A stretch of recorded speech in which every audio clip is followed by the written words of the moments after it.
jana phalabha girivadadhari.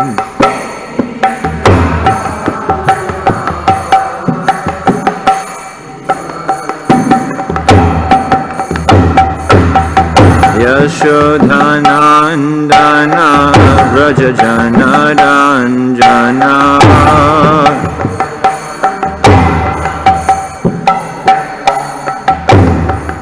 Yashodhanandana Vraja Jana Ranjana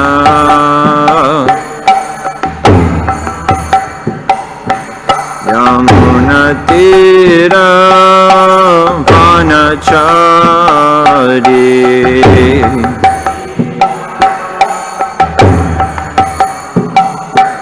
Yamunatira Vanachari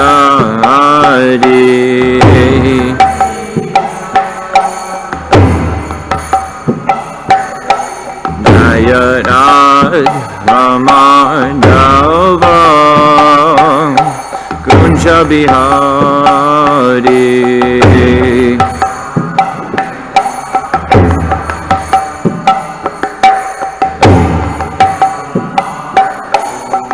Jayadadha Madhava Kunja Bihari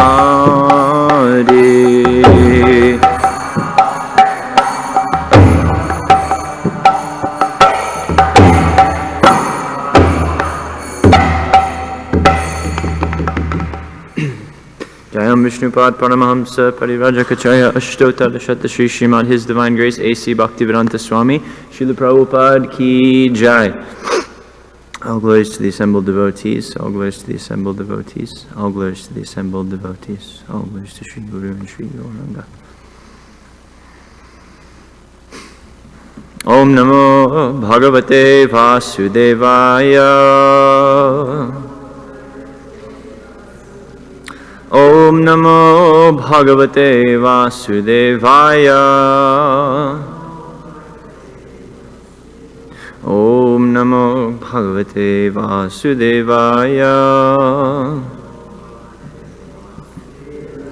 Narayanam Namaskritya Naram Chaiva Narottamam Devim Saraswatim Vyasam Tato Jayam Udirayet Nashta Praeshu Bhadreshu Nityam Bhagavata Sevaya Bhagavati Uttama Shloke Bhaktir Bhavati Naishtiki Paramananda Pataya Prema Varshaksharayate Sarvada Sarvasevyaya Shri Krishnaya Namostume.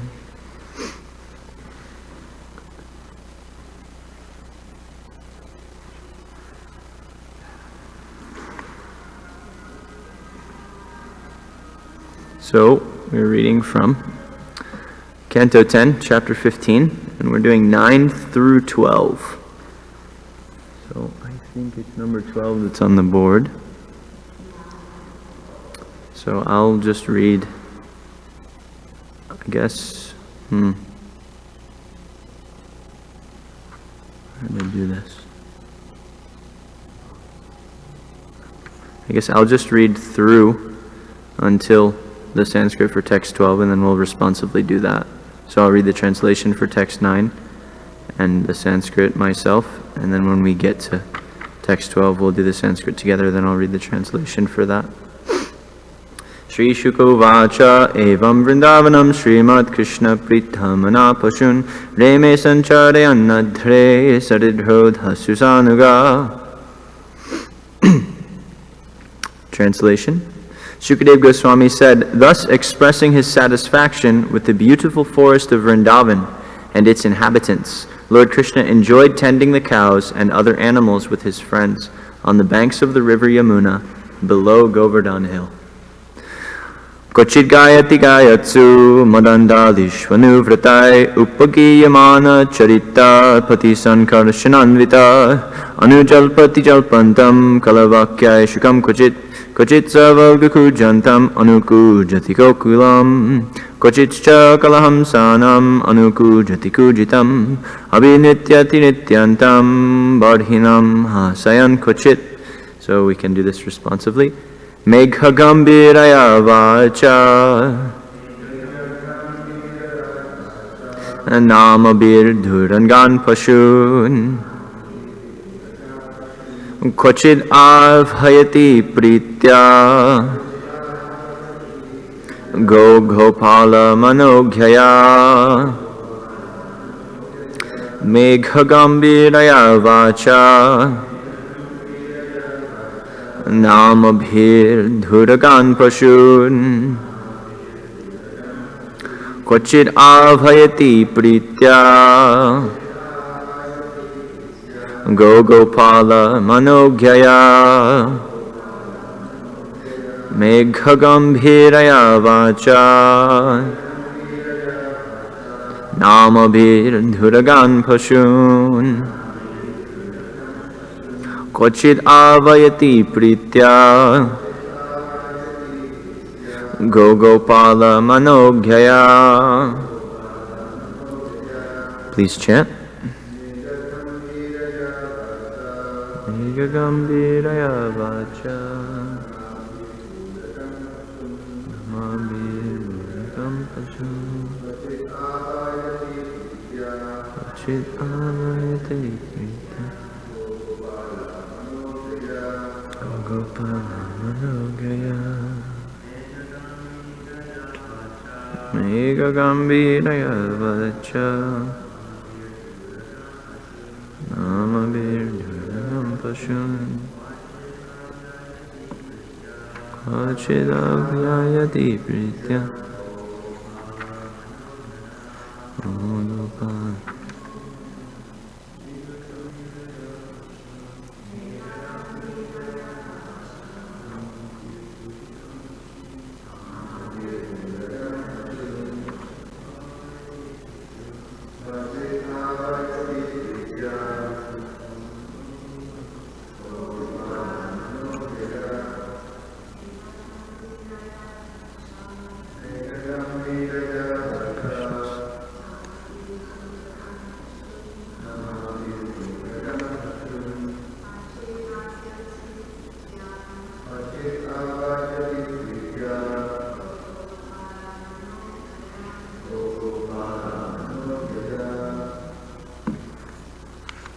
And the word for word, I can just find where it starts.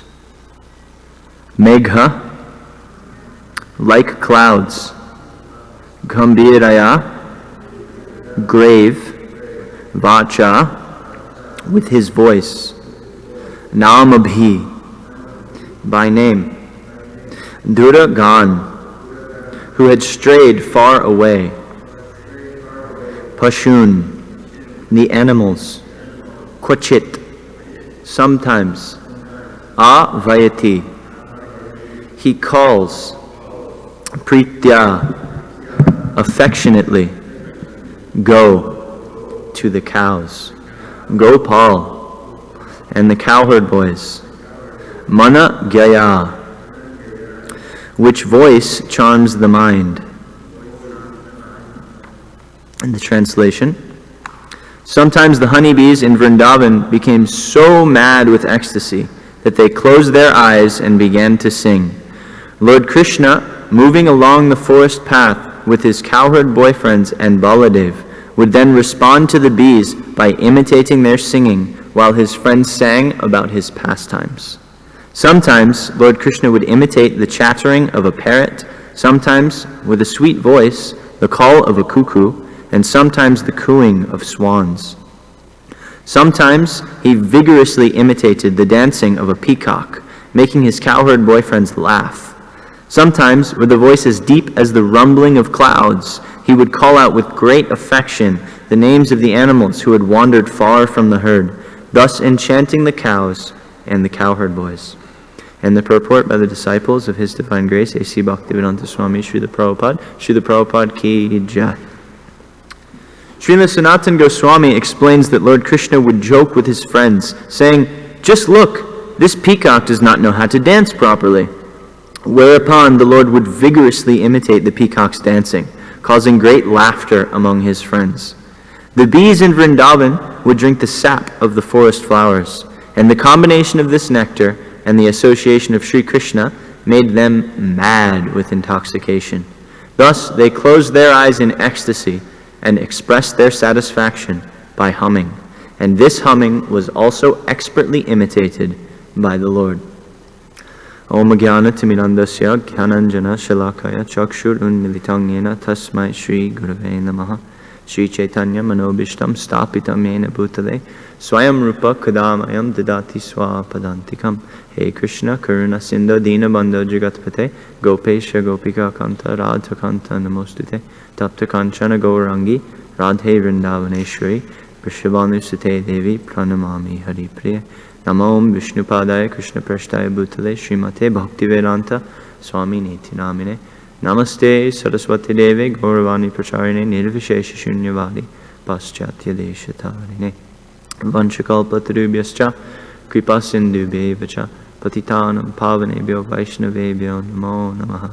Jai Shri Krishna Chaitanya Prabhu Nityananda Shri Advaita Gadadhara Srivasadi Gaura Bhakta Vrinda. Hare Krishna, Krishna Krishna, Hare Hare, Hare Rama, Rama Rama, Hare Hare. Mukam karoti vachalam pangum mangai tegirim, yat kripam tamaham vande, Shri Gurum Dinataranam.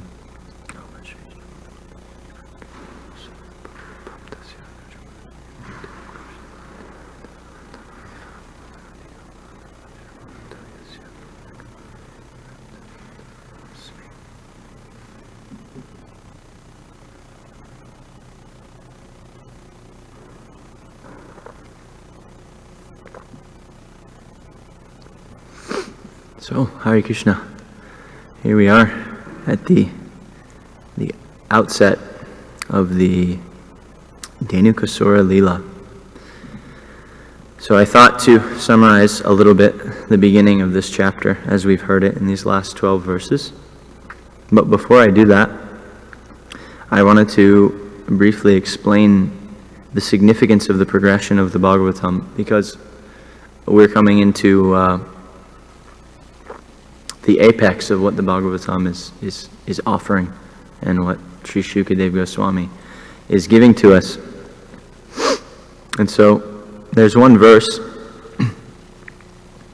that I thought to share. Dashamasya vishuddhyartam navanam ihalakshanam varnayanti mahatmana shrutenartena chanjasa. So Dashamasya vishuddhyartam, for the 10th and most pure object, Navanam ihalakshanam, the other 9 things, Uti, Visarga, Sarga, the other topics of the Bhagavatam, in the other 9 cantos, they are elucidated in order to give the pure goal, which is Ashraya, which is Sri Krishna, which specifically is this 10th canto of the Bhagavatam, and this kata of his pastimes.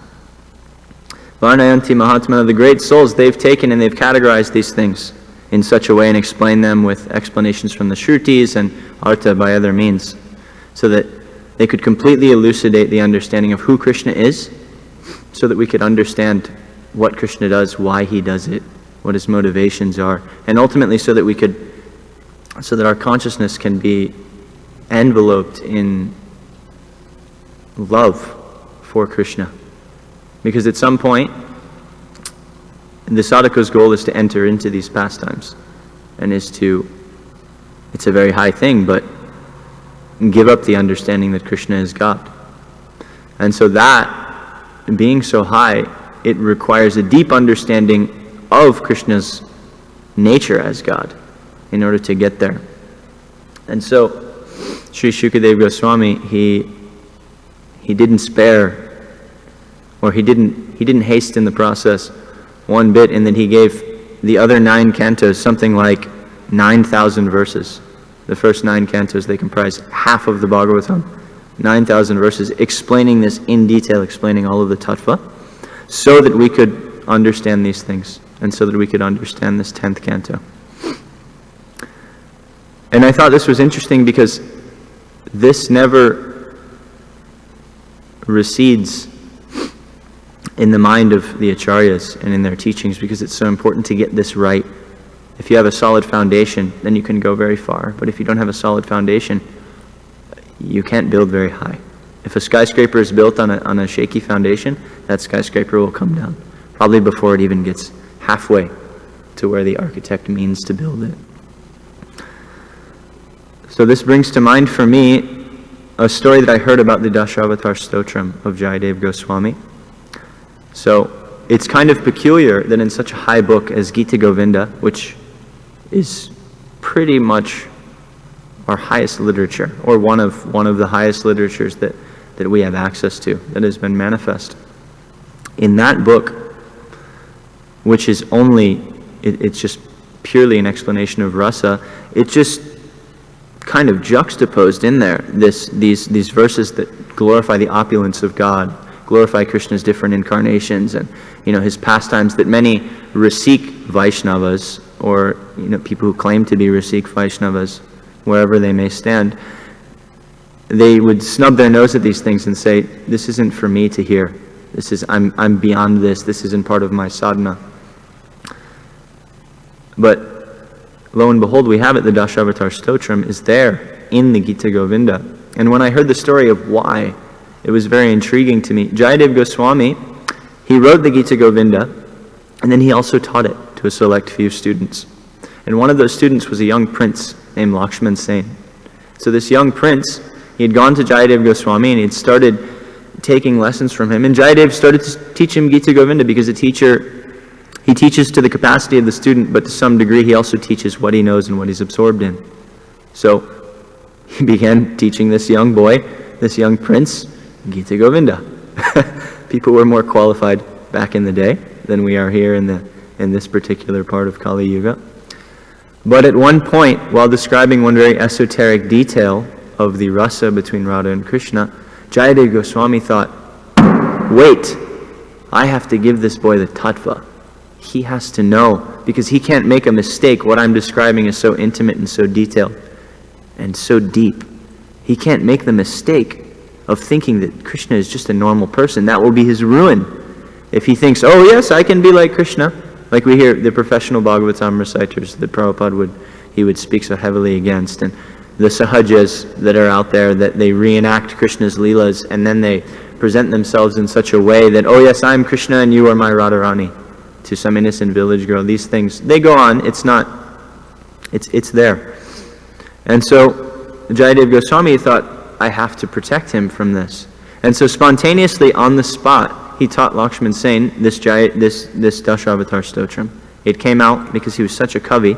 These verses just came out of his heart, this glorification.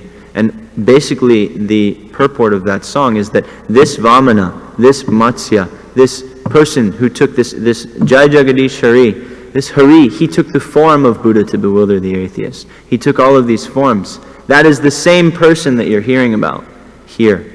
You keep that in mind while you read this, so that you can have a proper understanding. So even somebody like Jayadev Goswami, he was giving this understanding to his students. So Shukadev Goswami also, he has spared no detail about the tattva.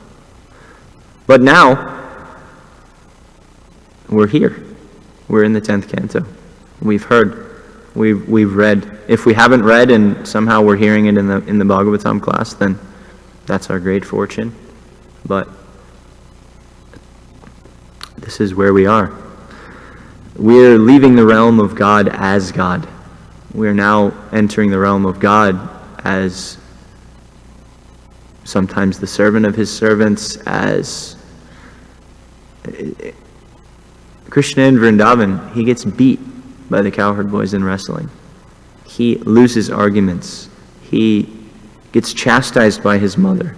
It's very bewildering, actually, if we try to wrap our heads around it.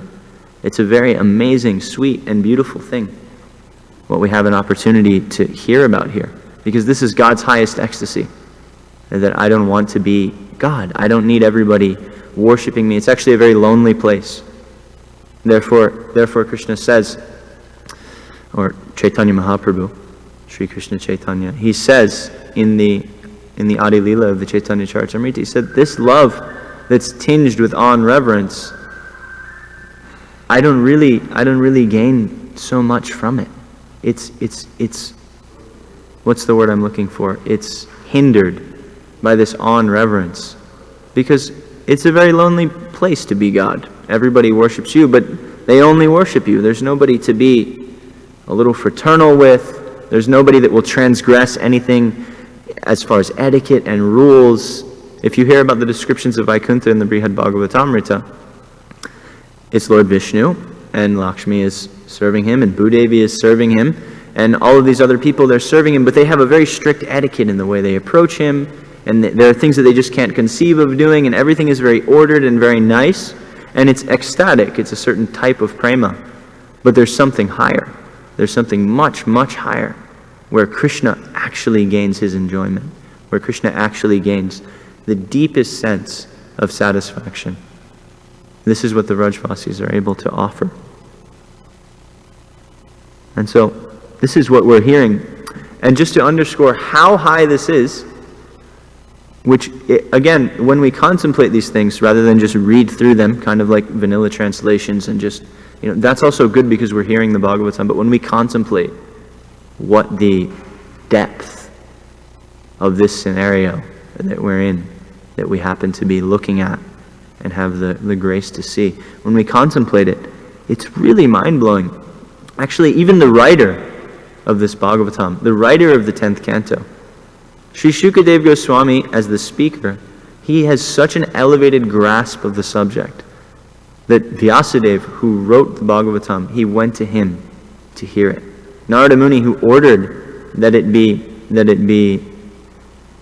written, he went to the bank of the Ganga at Parikshit Maharaj's, at the place where he was doing austerities before his death, and where he was hearing from Shukadeva Goswami, to hear the Bhagavatam.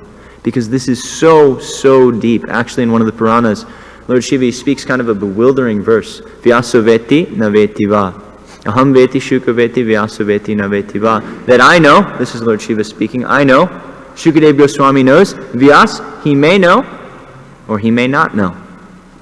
The idea is that this thing is so high and so pure that it came through Vyasadeva, but Vyasadeva himself, he may not even understand the depth of realization. He may not have the depth of realization to understand the topic specifically of this 10th canto. We could say many of the things in the other cantos are a given, but specifically the 10th canto, the pastimes of Krishna, Vyasadeva may not even have known. And therefore, it's stated in the first canto of the Bhagavatam that Jagad Guru, Shukadeva Goswami, he is the one that they went to, because Narada and Vyasa are Paka Vaishnavas. So they could see, there's something here that I want. This person has some realization more than me. There's no question of envy for them. They just went, and they went to hear. So then we come to the actual chapter that we're in. Now there's some understanding of the inconceivability of what we're in. But specifically, in the beginning of this chapter, because Lord Brahma has finished offering his prayers, and Krishna has gone back to playing with his cowherd boyfriends, the beginning of this chapter is mostly dedicated to a wonderful description of the transition of Krishna into Poganda Lila and of his Sakyaras with Baladev and with all of the cowherd boys. And so we hear so many wonderful things. We heard in Harisham's class the other day about how the forest, all of the creatures of the forest and the trees, they were so eager to share with Krishna their offerings.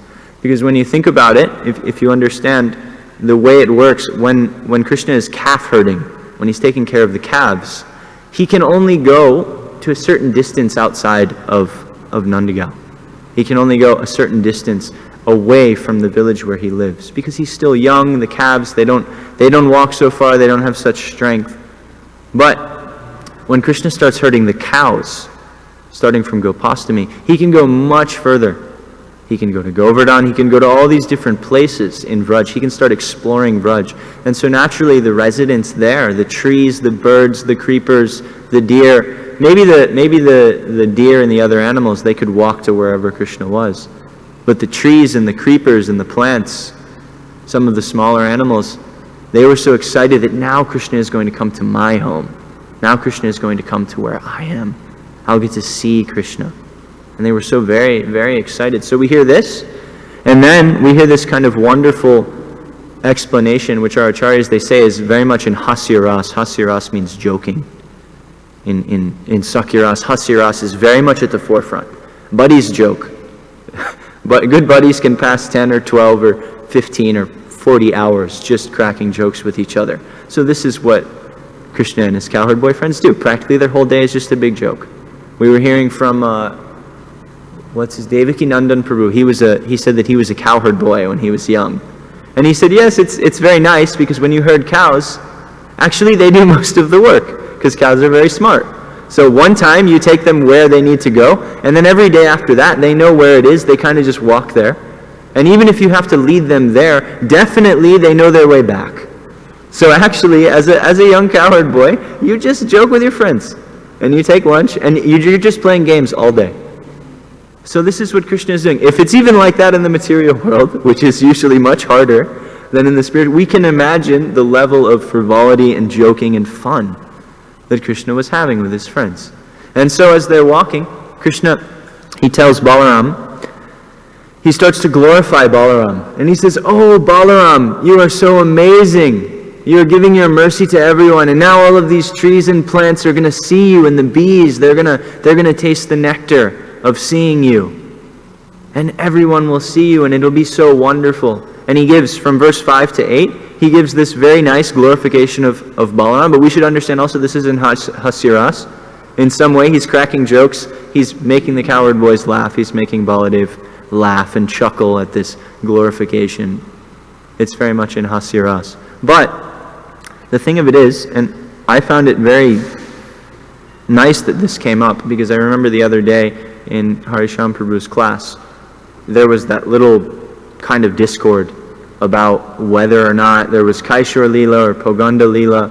And I kind of just dropped it and let it go, because, I mean, for one, I didn't really know how I could jump in and really research that.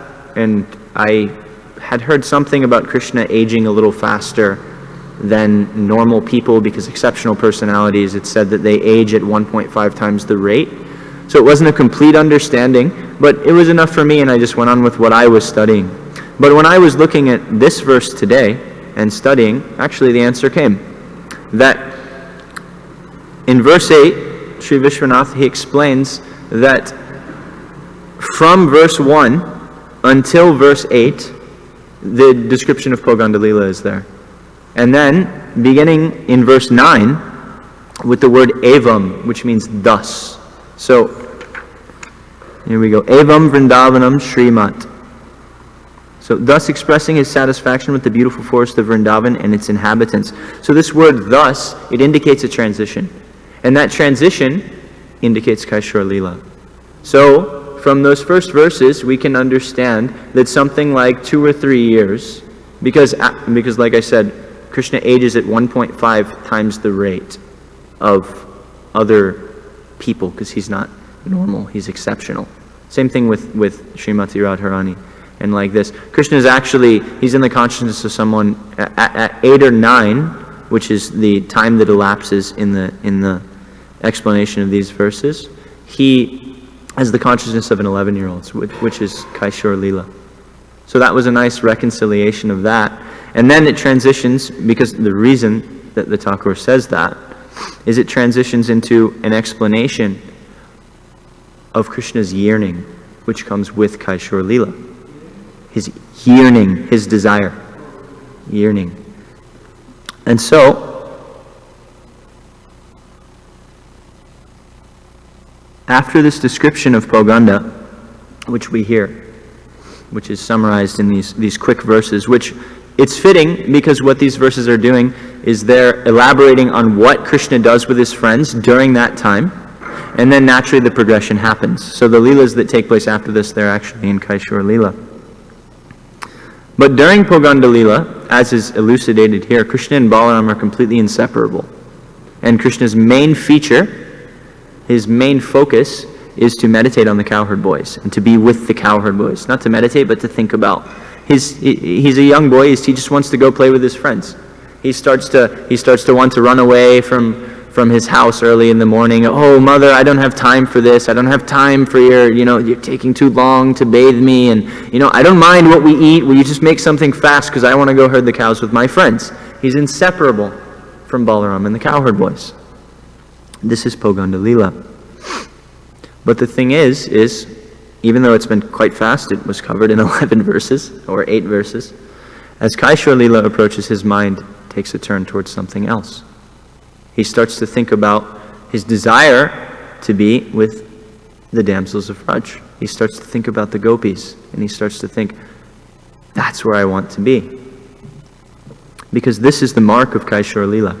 This is the mark, and this is the zenith of our philosophy, which it's a very high thing, but what can we do? This is where we are. This is what we've been given, and this is what we're intended to aim towards. We have prayojan for a reason. We have to know what it is that is the goal, so that we can set our sights on it. Srila Bhaktisiddhanta Saraswati Thakur, he composed a bhajan. He said, Pujala Ragapate, Pujala Ragapata Ghaurava Bange. He said, I keep that Ragmarg on my head. I keep the knowledge of these wonderful things as given in the Bhagavatam, as given by the Goswamis, as given by Srila Prabhupada in the Nectar of Devotion. I keep them on my head. Which means I respect them, but also, in order to keep something on your head, you have to know what it is. Otherwise, what will you keep on your head? Well, should I keep this cup of water on my head or a mridanga on my head? What should I keep on my head? So I have to know what that is. Not that I take it cheaply and I say now I'm a part of it, but it must be there and I must know what it is to put it there. So Pujala Raga Pate Gaurava Bange. We keep these things on our head, so we have to know about them. So when this transition happens,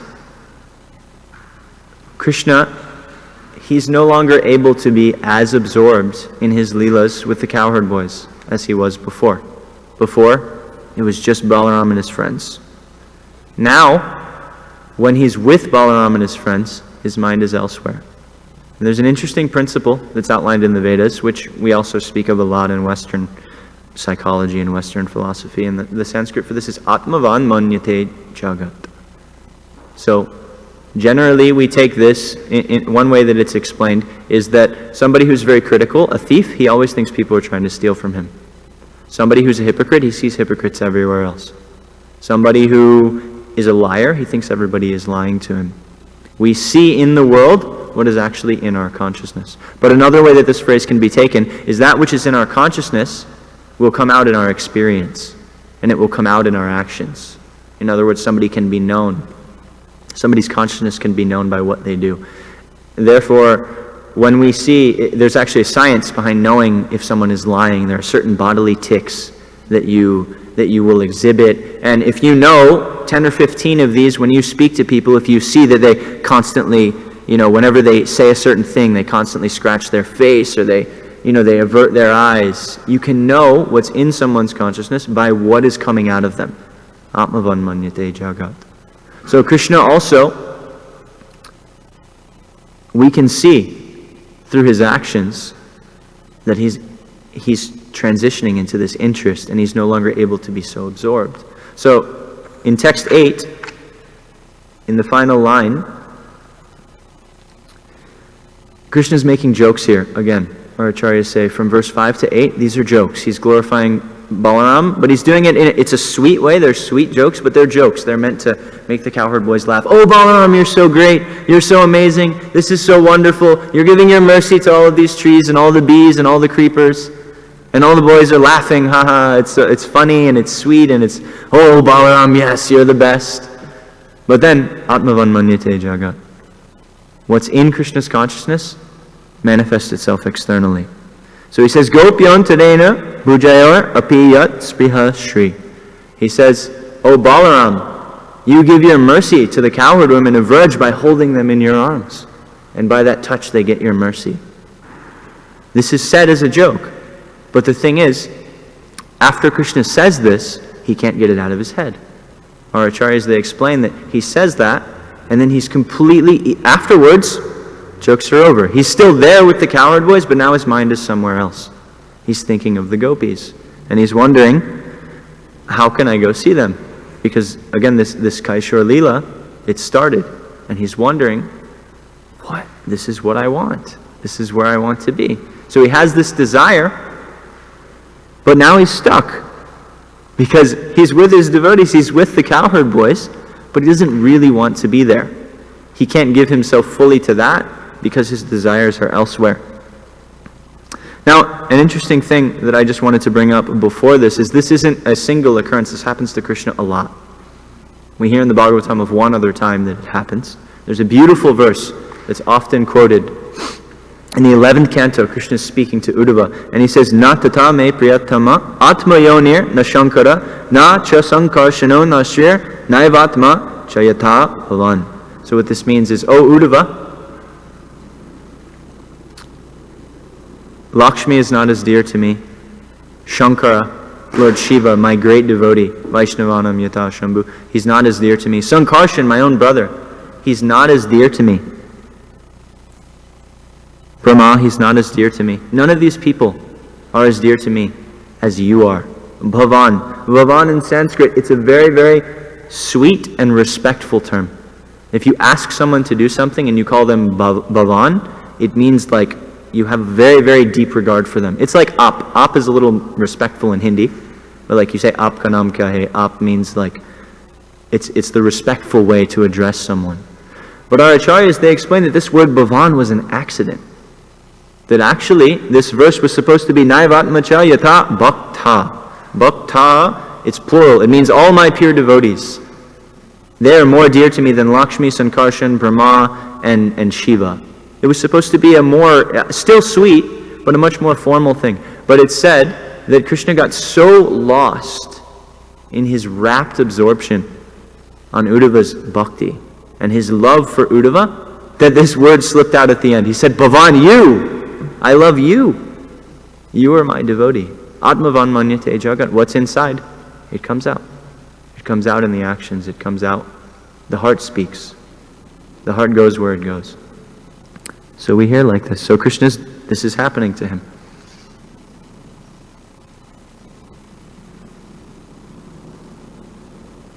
So Krishna, who Bhaktivinoda Thakur, he names in a beautiful bhajan that Prabhupada had us sing almost every morning, in this Yashomati Nandana, he says Krishna is Rasa Rasik. He is the enjoyer of all rasas, specifically Madhurya Ras, specifically the highest ras, the rasa dance. So he has a desire to go be with the gopis, but he has a problem. He's stuck. So what does he do? He needs to come up with a pretext. He needs to think of a way to get away for some time, because this is Kaishor Leela. He has to think of a way. Okay, I love the cowherd boys, I love Balaram, but my mind is here. I need to be there right now. So our acharyas, they've given us many instances of these pretexts because they're a central function of Krishna's Vraj Leela.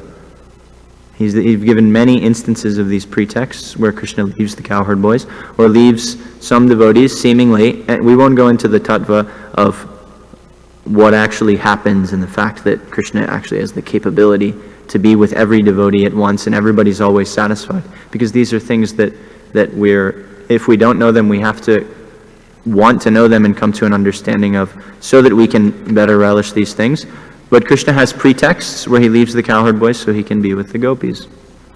And when I read this, while studying for this verse, it brought to mind a really, really beautiful verse in Padyavali, which is in the section that's glorifying Sakyaras. It's glorifying the cowherd boys with Krishna.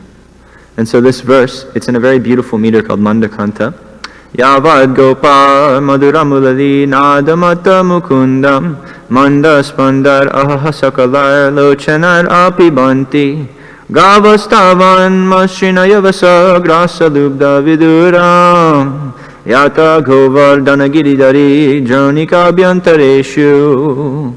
So Yavat Gopa, when all the Gopas, Madhura Murali Nada Mata Mukunda, when they hear the incomparably sweet Madhura and completely intoxicating Mata sound of Lord Mukunda's flute, Murali Mukunda, Murali Nada Mukunda, when they hear that sound, what happens? How amazing is it? Ahaha, ahaha is like aho, like Ayi Nanda Tanuja Kinkaram. These are vocative explanations of wow, oh, it's amazing. Aho, ahaha, Ayi. They're like, what's the word? I can't think of the English word. When you just write the way something sounds. This is also done in Sanskrit. Onomatopoeia. So these are onomatopoeias written as a feature of poetry. Ahaha. What is happening? Sakalai lochanai. All of their eyes. Sakala means all. Lochanai. All of their eyes. Lochana. Mandaspandar. They become frozen and stuck, gazing at Krishna while he plays the flute. The cowherd boys, they can't look anywhere else. This is amazing. Apibanti. And they drink the nectar.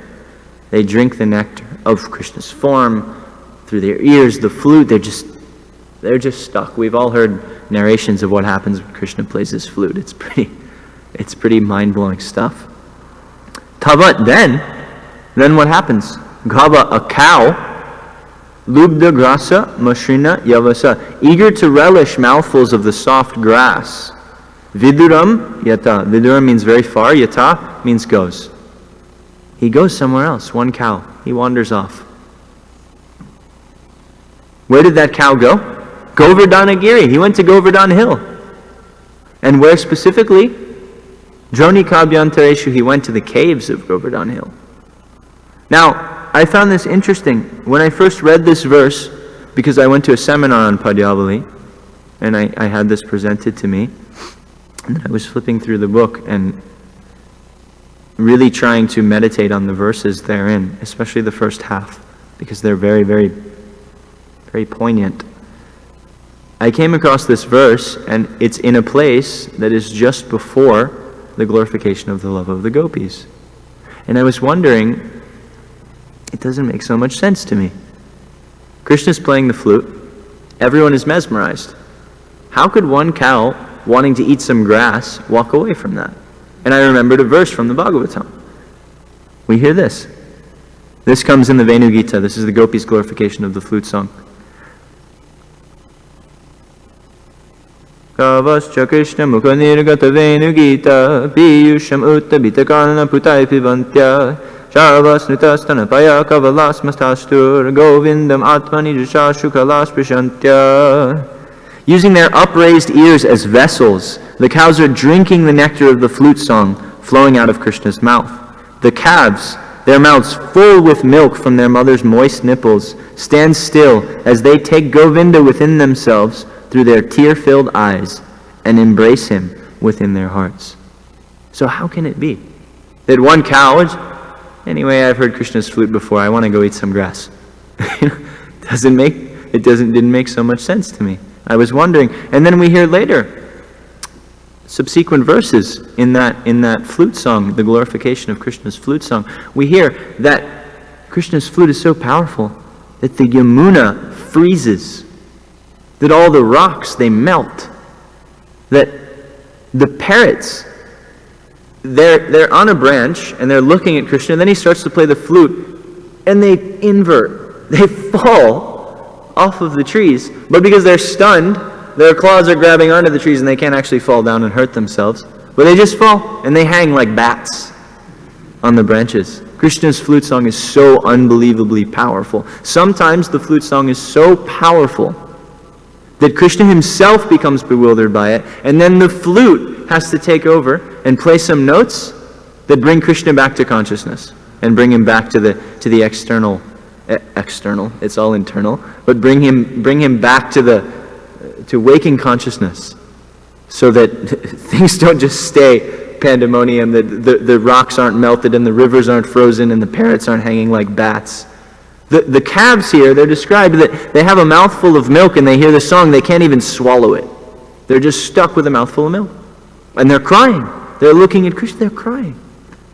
So how is it that this cow could just, I want some, this grass is, for one, it's Vrindavan grass, so it must be pretty good.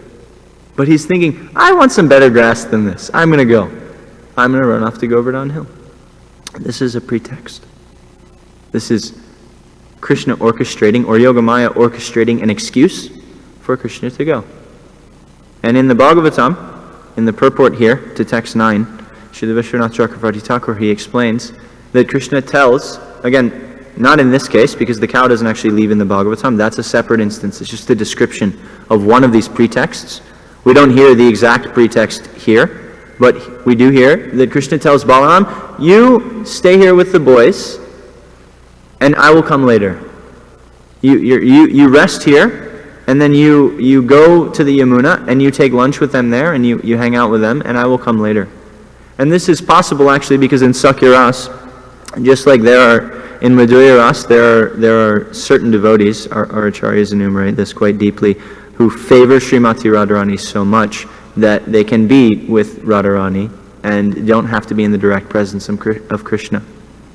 So it is also with Balaram and Krishna, that the cowherd boys, because they have such a deep affection also for Balaram, and because they're practically non-different, they can be with Balaram and be somewhat satisfied. Still there's a hankering that where is Krishna, when is he coming back? But they're satisfied enough that they can keep playing and keep doing what they do.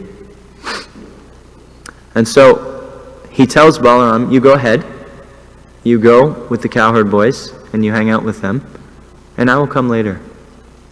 And he goes to Govardhan. He creates a pretext because he wants to do this. He wants to go be with the gopis. Now, this is beautifully explained in this verse. Actually, part of me wonders why we didn't get this, but Bhanu Swami has done, His Holiness Bhanu Swami has done an amazing service of giving us the commentary of Srila Vishwanath Chakravarti Thakur in a very, very, very nice way. And so he's given us the deeper meaning to text 9. There's a deeper meaning. Part of it, Srila Vishwanath explains that it's like a golden sheath, like a jewel. It may have like a golden covering. The golden covering is the explanation that is given here to us in our particular translation. Thus expressing his satisfaction with the beautiful forest of Vrindavan and its inhabitants, Lord Krishna enjoyed tending the cows and other animals with his friends on the bank of the river Yamuna below Govardhan Hill. So in this way of translating this verse, Srimad means Balaram. And he's going, it's just a continuation of the pastime, as is explained. But we get a little bit of a deeper meaning here. So if we revisit the verse from this perspective, Evam Vrindavanam Srimad. Evam, thus, Krishna Prita Mana Pashun. Srimad Krishna Prita. Krishna, to whom Radha shows her love, Srimad Prita. He came to Manasa Ganga. Mana Adre Sarit. Manasa Adre Sarit. That river. He came to Manasa Ganga and began to enjoy Reme Sancharayan Adre Sarid Rodasu Sanuga with the Sakis. Sa Anuga. He went to Govardhan. He told Balaram, you go hang out with the cowherd boys, I will come later. And he went to Govardhan. So this is very high, but this is what we need to hear. This is what we're hearing. It's an ontological fact that we need to hear it, but whether we're ready to hear it or not, this is what the Bhagavatam is giving us. Bhagavatam is the doctor, this is what the doctor has ordered. And indeed, this is what Sri Chaitanya Mahaprabhu came to give. One of the principal verses of the Chaitanya Charitamrita, given right in the beginning and given 3 or 4 times throughout, is Anarpita Charim Charat Karunayavatirna Kalo Samarpaitum Unato Jalarasam Subhakti Shriya Hari Purata Sundara Diti Kadamba Sandipita Sada Hridaya Kandare Swarativa Shachinandaha. Samarpaitum, in order to give, Anarpita Charim Charat, that which has not been given in a long time. Karunayavatirna Kalo, out of his mercy in this age of Kali, Lord Chaitanya, he's descended. What is that thing that he wants to give? Unata Ujjvala Rasa. He wants to give the highest, not just Ujjvala Rasa. Ujjvala Rasa is in Dwarka. Ujjvala Rasa is there to a degree in Vaikuntha. Ujjvala Rasa is there in Ayodhya. Ujjvala Rasa. But Unata Ujjvala. Unata means really, really, really the apex. Ujjvala Rasa is already very high. Unata Ujjvala Rasa. He came to give the love of the gopis. He came to give that to sadhakas, not because they're qualified, not because they deserve it, not really for any other reason than that when you have something very beautiful, you just want to share it. You want other people to be in on it. This is spiritual emotion. So he came in order to give that. This swabhakti shriyam, the devotion to himself. So again, we have to know this. We have to know what it is Maybe we're not at the stage of contemplating it every minute or even every day. But we should run to where we can hear something from some trusted source, from our guru, from a Shiksha guru. That is our deep necessity. I was just reading, I should have brought it down, but I was just reading actually a translation that Srila Prabhupada did in 1960 of the Bhakti Rasamrita Sindhu, the first verse. And he said actually at the very end, he said, hearing casually from someone who's self-realized will not do. One has to be serious. One has to have a desire that I want to attain these things. Maybe I don't have a deep inward spiritual desire that I know specifically what I want to attain. But one certainly has to have a desire that I know I want to attain what my Guru has come to give. I want to attain what Chaitanya Mahaprabhu has come to give. This is why Prabhupada gave half of his time with us to writing us books. The Chaitanya Charitamrita. Again, he sacrificed giving us a commentary, an extended commentary. He already gave us one commentary on the 10th canto. So, because it's of such paramount importance to understand these Leelas to some degree or other, he gave it to us practically before he gave us the rest of the Bhagavatam. Even his disciples asked, but Prabhupada, how can we read this? We haven't read the first 9. And Prabhupada said, I've written it in such a way that you'll understand. But then he gave up giving us that extended commentary, which we can only imagine he probably really wanted to write. It must have been such a decision to decide that maybe I won't finish the 10th canto. Maybe I won't be able to commentate on the 10th canto, but I have to give them this Chaitanya Charitamrita. Why? Because the Chaitanya Charitamrita, it goes so deep into the subject matter of the 10th canto. We can't say deeper, because the Bhagavatam is the deepest thing, but it reveals things that are just unbelievable, and it reveals more about the commentaries that are acharyas, specifically the 6 Goswamis and their direct followers, that they gave that elucidate principles of the Bhagavatam. So Prabhupada spent most of his time with us, maybe half of his time with us, trying to write us books. Not trying, grand success, writing us books. And we should want to know, what is he actually giving in those books? And so, I'm always reminded, because, again, Madhurena Samapayat, we should end on a sweet note, and it's becoming more and more clear to me as I explore other commentaries under guidance, and as I explore the depth of what the Goswamis have come to give us, that the sweetest note is to come back to Srila Prabhupada and to understand his depth of realization, or try to understand his depth of realization, and to see how he's really giving so much. So much. Actually, Srila Gauragovinda Swami, he says, my Guru Maharaj, he's given everything in these books. And if you're a little intelligent, you'll know that it's in seed form, you take it and you fluff it out like cotton. But it's all there. Because in Maharaj's time, many people were criticizing that, oh, Prabhupada, he's giving the ABCs, he's giving the basics. And to a novice, it may look like that. One may see that, well, he does speak about the fact that we're not the body a lot, and that, he brings up rudimentary points in the 9th canto or even the 10th canto. Why is that? To a novice, it may look like that. But actually, my personal realization is the more I study, the more I see that, wow, I just couldn't see it before. Srila Prabhupada is giving, if you read the Krishna book, sometimes he's giving things that are very much unique in his realization. And so I'm always reminded of a quote that, it's a quote from a purport to the first verse of the Bhagavatam that he gave, which is encouraging to the serious students, to those people that come and they actually want to know Krishna Tattva. They come and they want to relish the Bhagavatam. So Prabhupada says here, under the circumstances, there is no doubt about the authority of the Bhagavatam. Within the past 500 years, many erudite scholars and acharyas like Jiva Goswami, Sanatan Goswami, Vishwanath Chakravarti, Vallabhacharya, and many other distinguished scholars, even after the time of Lord Chaitanya, made elaborate commentaries on the Bhagavatam. And the serious student would do well to attempt to go through them to better relish the transcendental messages. Srila Vishwanath Chakravarti Thakur specifically deals with the original and pure sex psychology, the Adi Rasa, devoid of all mundane inebriety. I find this very interesting. One, because it's groundbreaking, because Prabhupada gave it in the first commentary he ever wrote for us.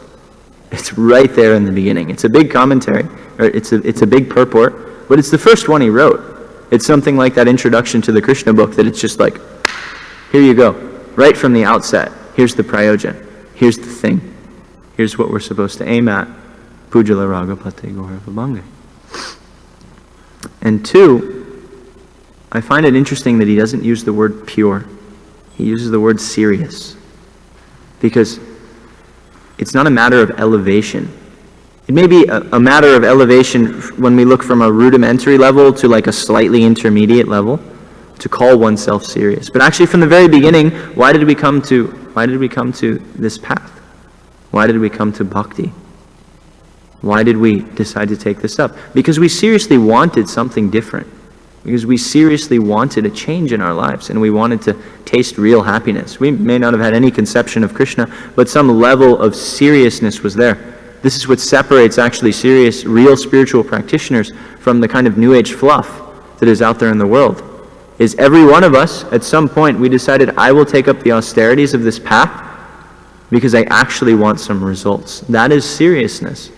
Out in the world, you could go to any yoga class or any, some mantra class or breath work, these things, and you can have your cake and eat it too. You get a little fun. You don't actually get the cake because you don't get anything transcendental, really. You get a little mode of goodness. You think you're practicing spirituality. But at the end of the day, the level of surrender is not there. Now, I'm not saying this to denigrate other people outside. It's good that people cultivate sattva gun. I'm saying it to highlight the fact that everybody in this room, everybody who chants 16 rounds, everybody who performs bhakti sadhana, they shouldn't take the humble cop-out and say, I'm not a serious student. We should own that. Being serious is not humility.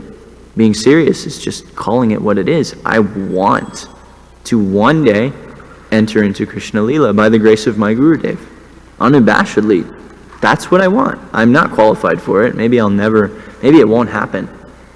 But it can happen. And the door is open. So I find it interesting that Prabhupada uses the word serious student here. He'll do well to attempt to go through them and better relish these transcendental messages. So these were just some thoughts. I apologize if I spoke above my realization, but what to do? It's the 10th canto. It's all above. It was above Vyasadev's head.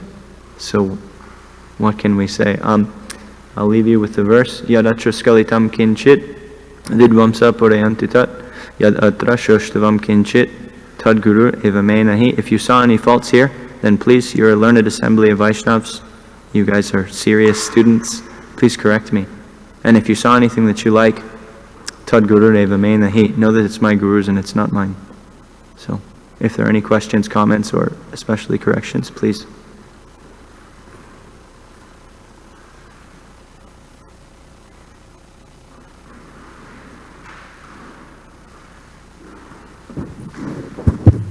Well, thank you. Very well, I would say, researched and thoughtfully presented expansion of this very important pastime of Krishna's transition from Poganda Leela to Kaishor Leela. Just a comment in the question. You were mentioning how Mahaprabhu came to give the highest thing. Can you talk into the mic a little more? Oh, yeah. Mahaprabhu came to give the highest thing, and you're quoting the famous verse in Arpita Charam Chirat. And it's also explained by Gaudiya Vaishnavacharyas that this mood of Mahaprabhu is to want to give this to everyone very, as easily and quickly as possible. That was you could say, the Radharani side of him. Yes. The Radharani who is experiencing these mellows in her service to Krishna and wants to invite as many people as possible to come and partake, but also to expand Krishna's pleasure. So this was really the mood is we want to expand Krishna's pleasure, so please, you also take this, which will facilitate you giving pleasure to Krishna, yes. which is Radharani's whole mood. So just wanted to add that. And my question was, usually, this is such an elevated and important topic. It's the prayojan of our tradition, so one has to understand it carefully. And I've thought a lot about why it is that it's often well guarded. Like why did Srila Bhakti say we keep it above our heads and we regard it from a distance? Another one of Prabhupada's godbrothers said, fools rush in where angels fear to tread. Yes. And also Prabhupada made it very clear, first the 9 cantos, then the 10th canto. Of course you give Krishna book, but for the serious students there should be a systematic study of his books. So, and I've thought a lot about this topic, and as far as I can understand, it has to do with this idea of understanding that Krishna's human-like pastimes are being performed by the absolute truth. And the same idea that Jayadev Goswami wanted his student to understand, that these leelas, this person is also that person. That person, this Boar incarnation, the Varaha incarnation, the Vamana incarnation, the creator of the universe. And why is that important? It's important because I realized until we have this conviction at a very deep level that God is supreme, that He is the controller and enjoyer, we won't give up our desires to control and enjoy. And so to the degree, like I look at my own self, I'm kind of like, yeah, Krishna can be the enjoyer as long as I also get to be an enjoyer.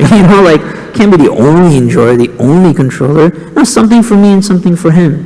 Why all for Him and nothing for me, And I feel like until that misconception is completely obliterated by hearing, by service, by, begging Krishna for mercy, because without mercy none of this will go away, then the full, maybe not the full because that's unlimited, but maybe even a partial drop of the sweetness of the 10th canto, the Krishna's Vrindavan pastimes, cannot be so much maybe relished by a devotee, because there's still this idea of sharing the power and sharing the control instead of just letting Krishna's position be what it is. He is the enjoyer, He is the controller, and I am His servant, which means I enjoy if He wants me to.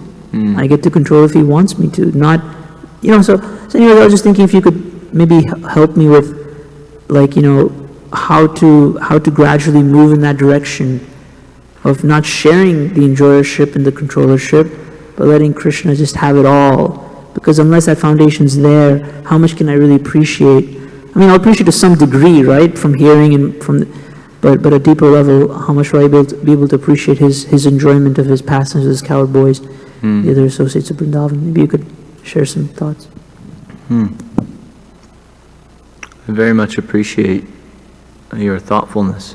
And I mean, that in itself, I don't even really need to elaborate. You said it very nicely. But some thoughts, because you've asked. I think it's very important to understand, and I've seen this through my own experience and the grace of the Vaishnavas that have tolerated me, that actually Krishna's pastimes do the purifying.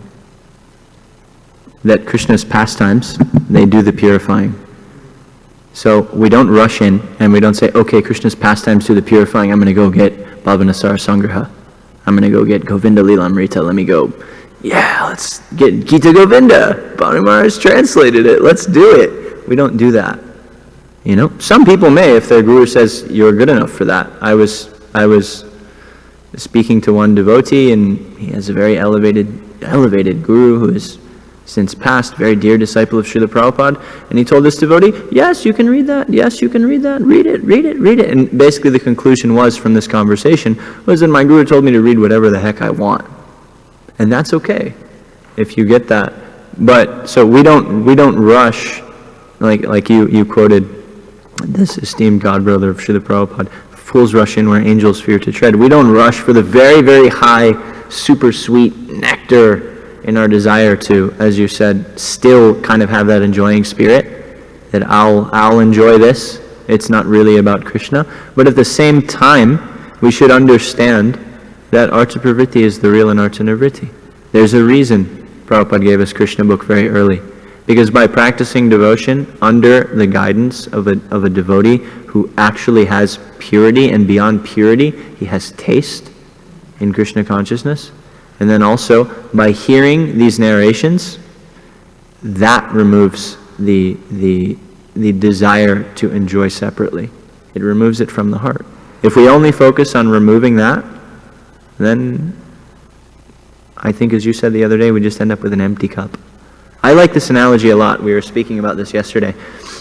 You have a cup of ink, and ink is really, really nasty. It's not good stuff. If you've ever used a fountain pen, it gets everywhere, and I ruined this shirt forever.